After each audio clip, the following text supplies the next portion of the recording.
পর্যন্ত কোনোদিন মুসলমানদের উৎসব শবে বরাত একটা হিন্দু মসজিদে দেখার জন্য আসলো না, মুসলমানদের উৎসব শবে কদর একটা হিন্দু কোনোদিন চাওয়ার জন্য আসলো না, মুসলমানদের উৎসব রমজান মাসের রোজা একটা হিন্দু কোনোদিন তোমার সাথে সমাজ করার জন্য রাখলো না, একটা হিন্দু কোনোদিন তোমার ঈদের নামাজে আসলো না, একটা হিন্দু কোনোদিন তোমার সাথে জুমার নামাজে অংশগ্রহণ করলো না, তোমাকে দেখার জন্য পর্যন্ত আসলো না।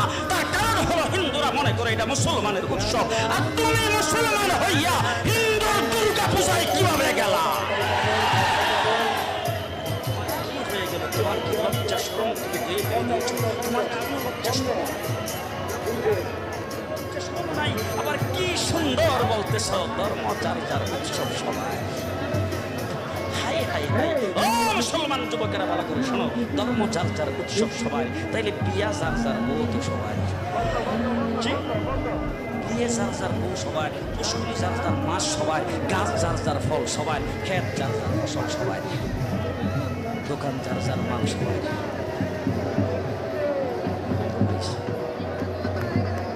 কথা বলেন, তাহলে আমার দোকানের মাল যদি আমার হয়, আমার ক্ষেতের ফসল যদি আমার হয়, আমার গাছের ফল যদি আমার হয়, আমার গাছের নারিকেল যদি আমার হয়, আমি বিয়ে করলে বউ যদি আমার হয়, মুসলমান আমার পুষ্করির মাছ যদি আমার হয়, তাইলে ধর্ম যার উৎসব তার।